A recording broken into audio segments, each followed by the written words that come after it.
As a low-tier IGL, should an IMTM be running mostly defaults? There's no right answer to that. If you want to win your IM level, you can win by doing defaults, but you're probably gonna fucking just destroy people if you do set plays all the time, because people aren't gonna know what to do. And if you do set plays all the time, then everyone knows what they're supposed to do. Everyone knows what's being smoked. Everyone knows what's being flashed. Everyone knows what like routes they're supposed to take. Everyone knows what they're supposed to look at. Everyone knows like when they're supposed to peek, when they're supposed to be anti-flash, all that stuff. All that's taken care of. You don't have to think.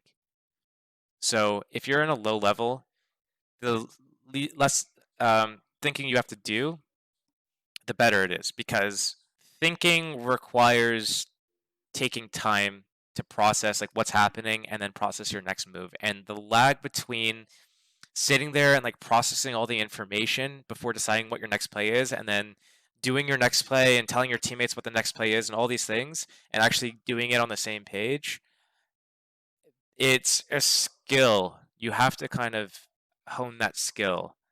And it's something that just comes from more experience, from more playtime, from playing with the same people more often, from studying in protocols, from like losing basically. You lose a lot and then you say like, okay, what could I have done next time? And then you say, okay, I could have done this next time. So the next time you do it, you do that, and then over time you start getting these like second nature things that you just know instinctively what you're supposed to do when you're supposed to do it.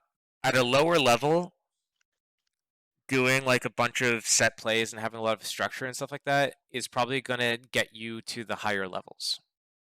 But then you're going to get beaten out by a team of full, like pure skill at a higher level is just going to completely trash you, even if you have all of your set plays. So it depends on like what your end goal is. If your goal is ultimately to try to be like a professional level team or player, maybe your individual goals versus your team goals are two separate things. If your individual goal is to eventually get signed to a pro team and earn a living playing, yeah, I know, I'm gonna pop off. If eventually you want to do that, just like be paid to play the game as your living, as your main source of income, then I would say you probably learn how to do defaults now. Actually, like it's hard to say. You can learn how to default now, but you're defaulting against bad people. And then you're gonna advance slower to the next levels because you're gonna lose games to other people. Because it's like you're gonna be inconsistent. You're not gonna know what you're doing. So I'd even argue. I haven't thought this through fully, so maybe I'm completely wrong. And I'd like if I did think about it for a few minutes longer, I'd say, wait, no, that's stupid. If you run structured plays and you win intermediate and then you get to main or advanced, then you start playing against people that are individually more capable, especially like when you get to MDL. If that's when you start doing defaults and learning how to default against better people, you will need to eventually learn how to default properly. It's just doing defaults against like really bad people, you might not like learn how to do everything like well. But you're still learning how to kind of make your own adaptations and tell your teammates, hey, like they keep doing this every round, let's do this together. Can you do this flash for me? I'm going to go here. Can you do this smoke for me? And then flash here. I'm going to go push this thing. You know, doing that and getting a good habit of that, like relying on your teamwork and you guys? Yeah, we're in here.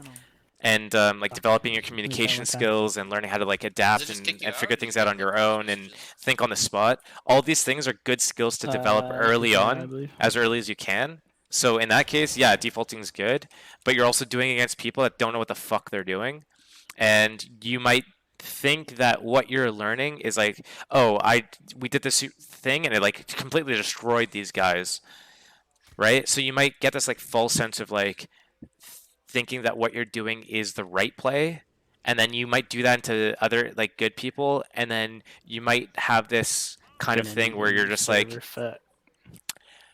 I don't understand. This used to work. Maybe I'm just bad. Maybe I'm slumping. I'm just not playing as good as I used to. Maybe it's not even that. Maybe it's like you still have the same mechanics and you're still hitting the same amount of shots and stuff. It's just like the plays that you did were bad or inconsistent. but you just didn't know it because no one punished you. Like that's what happens at the highest level, right? It's not that like nobody like the people that are in FPL, for example, don't have like the same knowledge per se. I mean, a lot of people do lack a lot of knowledge, but the problem is, or the thing is, when you play against like tier one teams, like what separates a tier one team from a tier two team, right? What separates like the top one, top three, top five, top 10 teams from the next 10 to 20 teams, and it comes down to like consistency, it comes down to like mistakes, and it comes down to capitalizing off of mistakes. So if your opponents are making mistakes, but Good you're now. not punishing them for those mistakes, they're going to keep getting away with it and they're going to keep doing it and exploiting you. If you make mistakes against one team that lets it slide, like you re-peak and you end up getting the kill, you re-peak and Play yeah, outside. you don't get punished. So if you play against a team that punishes you for your repeak, your overextension, you stayed like a second too long, your flashes weren't good enough, you didn't use enough flashes, you didn't double peak, you had a 3 versus 1 post plant, and one by one Honestly, you took bro, I these think I'm fights better instead than of you, to just be like honest. playing the bomb or playing a crossfire or making him go to the bomb and like tap it to defuse, like you peeked him before he even got to the bomb site. All these things are things that a really good team or really good player is going to punish you for, and a worse team or a worse player is not going to punish you for it. And if you just keep going along, not getting punished by shit, then you're never going to learn. I don't know how this ties into what your original question is about. You're an IM team. Should you do defaults or not? It's it's not black and white. You can't just be like this. It's probably a bit of both. TLDR. The team that makes the least mistakes usually wins. Yes. Usually, yes. There's still like situations where it's like you might make less mistakes, but like the one mistake that you did make was like it cost you like 3 rounds. You lost the op at the end of the round, which means that the next round you had to get dropped an op and your teammates didn't have the mollies and smokes and everything because they didn't have like all the utility. They weren't able to hold their part of the map, and you lost the round. That caused you guys to have to do like this eco. But if you didn't have to drop the op, you could have probably done a buy or something. Like all these things are really little things that add up and kind of compound along the way. They're not just like isolated incidents.